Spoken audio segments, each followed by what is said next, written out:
The question at hand is whether the inspiration cycle that I talked about can be sustained through play in some kind of very well managed or designed way.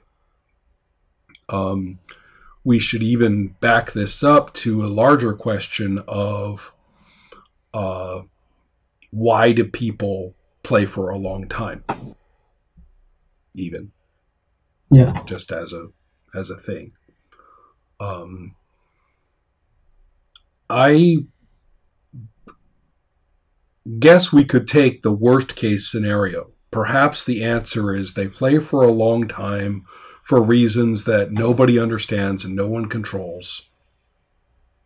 And that if they're playing your game, they'll either do it or they won't. And that's it. There isn't a way. There isn't a way to design for it. There isn't a way to consider it. The simplistic way of looking at it in that case is if your game is good, they'll keep playing it. Mm-hmm. And that's it. Right. Those points of view, aren't very substantive. And I think we can do a little bit better. One of the seminars at Adepts Play addressed the interesting situation of, do people always obey the presumption or the direction of the text? The text says this is a one-shot. The text says this is a game intended for a few sessions. Maybe they use the jargon term short campaign. Maybe the text is quite directive in terms of internal content. After you gain 10 levels, the game is over. So it's not exactly a number of sessions, but it's a very finite thing in some internal mechanic that when it's over, it's over. Or maybe the game has something similar to all of those, except that it's much, much longer. There are 30 levels to gain and one more adventure after that. Right. And if you don't do that, that's okay, but that's not really what we had in mind when we built this thing. Right. And we all can go look back on sort of the ultimate version of that which is almost unstated in most cases, which is, well, what do you mean you're not going to keep playing? Of course you're going to keep playing. Mm-hmm. And there may be an improvement mechanism that clearly has never been play tested past a certain point. After all, most of the role-playing games that I have played in my life do have an intrinsic mechanism for getting better and better and better with your, in your character's effectiveness, but nothing about when you stop playing. It's just presumed that when the game fails to be fun, that you'd stop playing, but you bought this game and you love this game, so why ever would that happen? But yet, there's no real way for the characters to infinitely progress. It doesn't make any sense. So, but I'm getting a little off the track. What I'm saying is that games do often either explicitly or implicitly designate how long you play. So far, so good? Yeah. From the most extreme to at either end. But here's the weird thing. People don't obey. Right. One might even say that the games that are famous for their purported long-term play have actually been primarily developed at one-stop sit-down convention scenarios. Mm-hmm. And that's where their primary design work and publication work comes from. Yeah. So that's one thing. I mean, you have your purported long campaign game, even infinite campaign game, and you end up with it being largely procedurally defined by one-stop sit-down with people you don't know very well. Right. On the other hand, you can have games that are built to be fairly short and in real time, and then the group says, sorry, We're playing this out. We're going to play longer. Right. We got more to do. A good example of this is when you sit down with a game that could be played for a long time, but you just want to do sort of your short thing, and you play for sort of an undifferentiated set of sessions, but it ends up being 5 or 6. You play, you have a good time, you feel done, and your players are looking at you like, okay, next week, this is going to be great. And you're kind of Right. like, but wait, It's over. it's over. And they're like, no, it's not. You want to keep your limb? See you next week. And you're like, okay. That's how I ended up playing Hero Wars for so long. I mean, I thought it was going to be a 6 or 7 little, shot at the beginning, and that's not what it was. So, many other examples. As you can see, as I say, people don't obey. Yeah. And very frequently you will get short form play that's still pretty long, a number of sessions and a good solid sense of doneness or accomplishment, but it's not the infinite, play that the game itself seems to be generating. Even so, the point is that people clearly don't do what the games say. The games themselves don't always really stay consistent with what they say. You played a lot of Werewolf long ago. Yeah. Werewolf, on the model of the day, you gained a few points every session, and they were character points, and you could just throw them in as if you were still in character creation. Yeah. This is the Champions model. And they do that, and they do that. Now, you know the system pretty well, I imagine, so you can tell me whether the game really was built with that improvement mechanism to go on literally forever. Well, there was a tension between the sort of standard you gain for experience points and you spend those experience points to improve your character forever, and the sort of stated theme of the game, which was the apocalypse. In the game, there was never really any procedural way to bring about the apocalypse. It was purely like, well, if you want to do an apocalypse game, do that. But it was just weird that so much of the story was just constantly talking about the apocalypse is coming, the apocalypse is coming. But except for source books, nothing really gave you any sense in play of an impending apocalypse. And how that was related to this improvement mechanism remained a little murky. So totally this is pretty common for games of that time.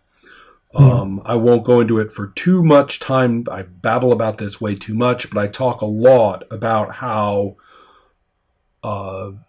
elements of second edition D&D, but particularly Shadowrun, Shadowrun really blended the D&D tradition, the Champions tradition, and the BRP tradition into one thing.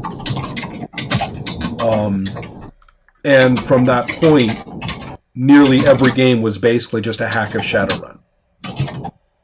And certainly the early White Wolf games were very much hacks of Shadowrun. So systemically, I can see that. So anyway, so you can see that this sort of Champions type improvement, which is kind of like ongoing character creation, it's built to bulk up. It really is. It's built to really change. But one thing you find in a lot of games of that time, from about 25 years ago, is that they would have that mechanism, that exact mechanism, but their improvement sections were a page long and stuffed in somewhere weird. Yeah. They were definitely not there to be read, enjoyed, internalized, and valued as part of play. Yeah, for Werewolf, the renown system, which was kind of like an XP, and the experience point system itself, I think were there in two totally different sections. Right. We've got some very strange modeling and some very strange practices when we talk about design relative to play. The short end of that has received a great deal of attention in the last 15 years. Yeah. The short I feel end like there of are that, a lot of great one-shots now. right, although in some ways there's a laudable side of that, which is, well, if that's what we're doing anyway, we might as well design for it, which makes sense.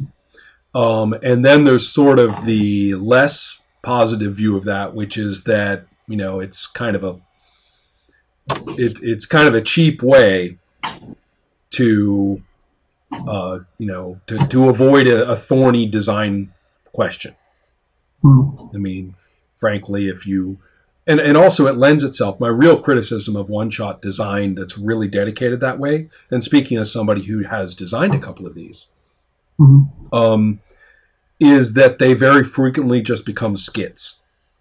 Here, play this, and yes, you can do some column A, column B choosing, so it's quote yours, but frankly, you're just playing the skit.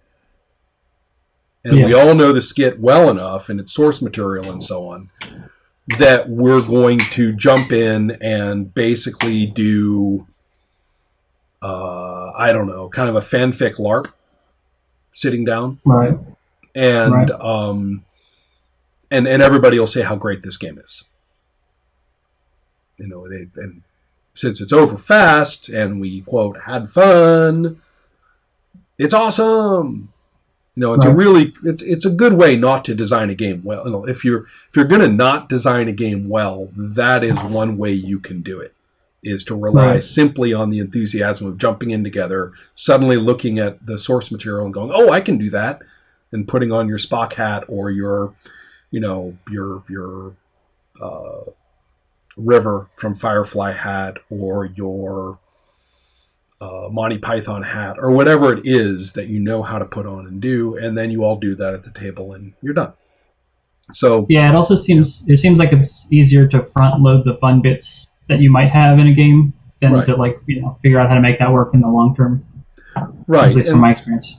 To some extent, yeah, that's true too. So I'm not saying that short form play is bad. In fact, as we know, it's very pragmatic. And frankly, if one puts any credence into the whole expand the hobby ideal, then you're not going to expand the hobby by sitting down with people and teaching them a game that you say, well, and after 6 months, it'll be awesome.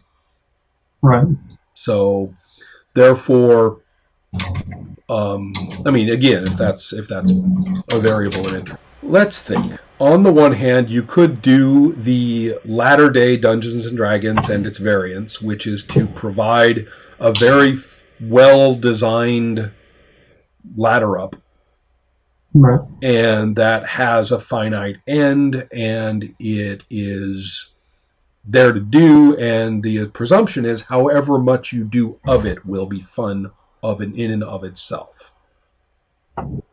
But if you want the larger structure that goes with this, then go ahead. 4th edition is real big on that with its heroic, paragon, and epic tiers. Who knows what the various other versions are doing at the moment, what with the plethora of D&D-ish that we have out there. But the point being that most of them and a number of other games provide you a rack that you could follow or hoist yourself along. And although you don't have to, it's there to be done and it's there to be finished. But most play probably isn't going to do it because it's really long form in most cases. Yeah. So that's one way to do it. And you could technically say, okay, problem solved, it's there. There's some structure there if you are going to be, that long-winded about the whole thing. And not only that, but we've done a pretty good job, so you can be sure that the game isn't going to break at 28th level any more than it will break at 8th level. It's great at 8th level. Guess what? 28th level is pretty good too. We've been working on that. So, you're cool. And if you don't ever do 28th level, no skin off our nose. Did you have a good time with 1st through 8th? Bonus. Right. Okay. And so that's, I think, one route to take. Now, there's also 2 other considerations. If the character's effectiveness in particular improves, does it do so according to available tracks and options that are codified all the way up?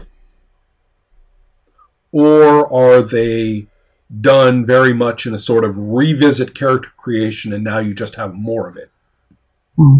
Both of those are character improvement, but they also are a little tricky because, again, how well built are they for purposes of scale? how well built are they relative to the situations of play?